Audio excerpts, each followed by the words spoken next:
बोलो शंकर भगवान की जय। सावन के महीने की सोमवार व्रत कथा।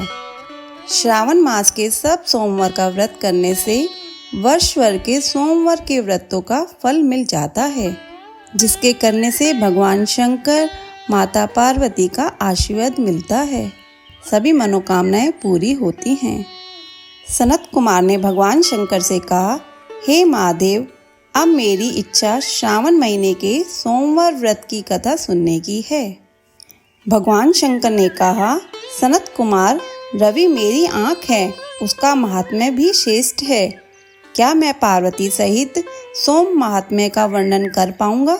मुझसे सोम महात्म्य का जो वर्णन हो सकेगा उसे मैं तुम्हें बताने का प्रयत्न करता हूँ। चंद्रमा का दूसरा नाम सोम है। सोम ब्राह्मणों के राजा हैं। यज्ञ साधन सोमलता का नाम है। अब तुम ध्यानपूर्वक इन नामों के कारण को सुनो। सोमवार मेरा स्वरूप है। 12 महीनों में सोमवार का व्रत करना उत्तम है। यदि वर्ष के सब सोमवार के व्रत करने में कोई असमर्थ है तो श्रावण मास के सभी सोमवार का व्रत करना चाहिए। श्रावण मास के सब सोमवार का व्रत करने से वर्ष भर के सोमवार के व्रतों का फल मिल जाता है। श्रावण मास के सब सोमवार का व्रत करने का संकल्प करके प्रति सोमवार की शाम को भगवान सदाशिव महादेव का अर्चन करें। षोडशोपचार से पूजन करें और एकाग्र मन से कथा सुने। मैं तुम्हें सोमवार व्रत की विधि बताता हूँ, ध्यान लगाकर सुनो। श्रावण मास के पहले सोमवार के दिन भली भांति स्नान कर, श्वेत वस्त्र धारण कर, काम, क्रोध, अहंकार, द्वेष, चुगली आदि को त्याग देना चाहिए। मालती, मल्लिका आदि के सफ़ेद पुष्पों तथा अन्य पुष्पों से तथा अभिष्ट उपचारों से मूल मंत्र ओम नमः शिवाय मंत्र से पूजा करनी चाहिए और हाथ जोड़कर भोलेनाथ का ध्यान करना चाहिए। उग्र उग्रनाथ भव शशिमौली का ध्यान करना चाहिए। देवेश का मनोहर उपचारों से अर्चन करें। इस व्रत के पुण्य फलों को तुम्हें बताता हूँ। सोमवार के दिन जो भक्त पार्वती सहित मेरी पूजा अर्चना करते हैं वे पुनरावृत्ति से रहित दुर्लभ लोक प्राप्त कर लेते हैं। इस महीने के नक्त व्रत के पुण्य को संक्षेप मात्र से कहता हूँ। देव तथा दानों से 7 जन्म के अभेद पाप नक्त भोजन से नष्ट हो जाते हैं। इस उत्तम व्रत का उपवास करना चाहिए। इस व्रत के करने से पुत्र एवं धन दोनों की प्राप्ति होती है। वह व्यक्ति इस लोक के सभी भोगों को भोग कर उत्तम विमान द्वारा शिवलोक को जाता है और वहाँ सबका पूजनीय बन जाता है। इस संसार को असार जानकर, तन मन धन को चलायमान जानकर व्रत उद्यापन करना चाहिए।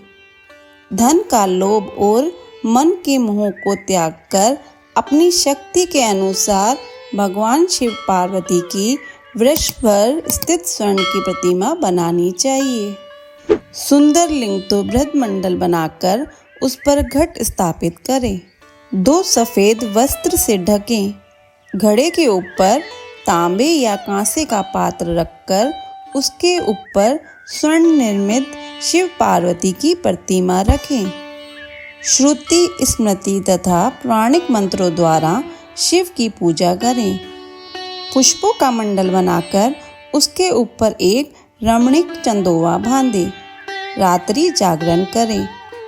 अपने गृह सूत्र विधान द्वारा बुद्धिमान को अग्नि की स्थापना करनी चाहिए। सर्वभव नाशन आदि 11 नामों से हवन करना चाहिए।